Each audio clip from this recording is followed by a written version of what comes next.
الحمد لله رب العالمين، وصلى الله وسلم وبارك على عبده ورسوله نبينا محمد وعلى آله وصحبه أجمعين. أما بعد، المجلس 12 في النوع الثاني من تلاوة القرآن.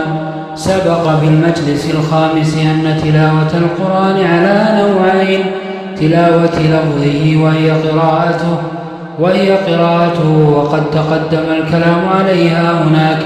والنوع الثاني تلاوة حكمه بتصديق أخباره واتباع أحكامه، فعلا للمأمورات وتركا للمنهيات. وهذا النوع هو الغاية الكبرى من إنزال القرآن، كما قال تعالى: كتاب أنزلناه إليك مبارك ليدبروا آياته وليتذكر أولو الألباب. ولهذا درج السلف الصالح رضي الله عنهم على ذلك، يتعلمون القرآن ويصدقون به ويطبقون أحكامه تطبيقا إيجابيا عن عقيدة راسخة ويقين صادق. فإنهم كانوا إذا تعلموا من النبي صلى الله عليه وسلم 10 آيات لم يتجاوزوها حتى يتعلموها وما فيها من العلم والعمل. قالوا: فتعلمنا القرآن والعمل جميعا. وهذا النوع من التلاوة هو الذي عليه مدار السعادة والشقاوة.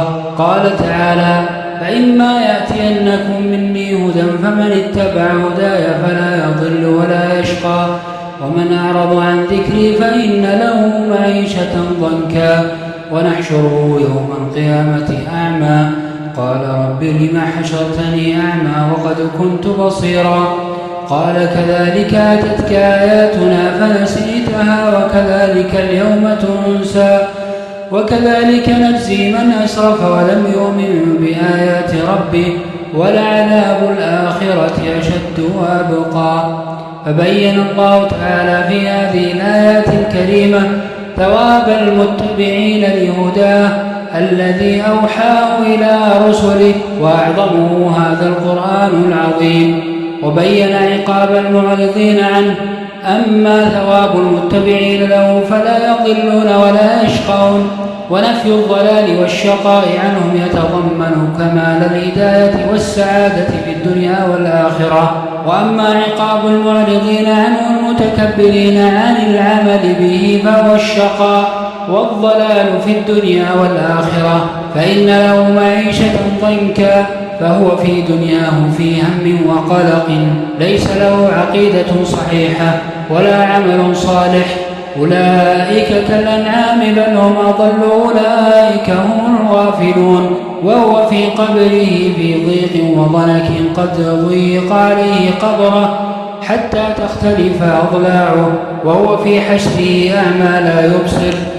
ونحشرهم يوم القيامة على وجوههم عميا وبكما وصما، مأواهم جهنم كلما خابت زدناهم سعيرا. وعن ابن عباس رضي الله عنهما أن النبي صلى الله عليه وسلم خطب الناس في حجة الوداع فقال: إن الشيطان قد يئس أن يعبد في أرضكم، ولكن رضي أن يطاع فيما سوى ذلك مما تحاقرون من أعمالكم، فاحذروا.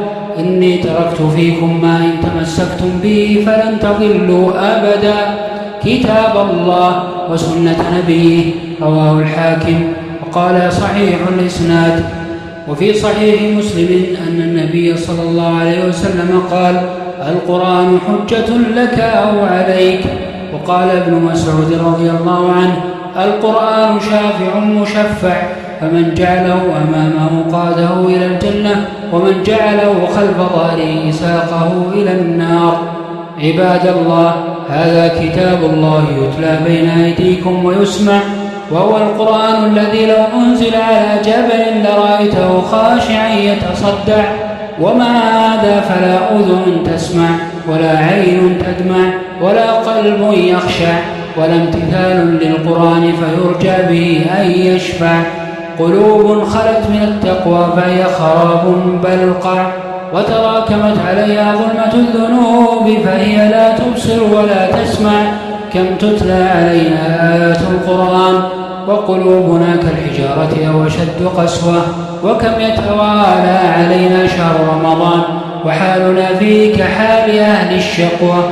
أين نحن من قوم إذا سمعوا داعي الله أجابوا الدعوة، وإذا تليت عليهم آياته وجلت قلوبهم وجلتها جلوة. أولئك قوم أنعم الله عليهم فعرفوا حقه فاختاروا الصفوة. يا نفس فاز الصالحون بالتقى وأبصروا الحق وقلبي قد عمي. يا حسنهم والليل قد أجنهم ونورهم يفوق نور الأنجم.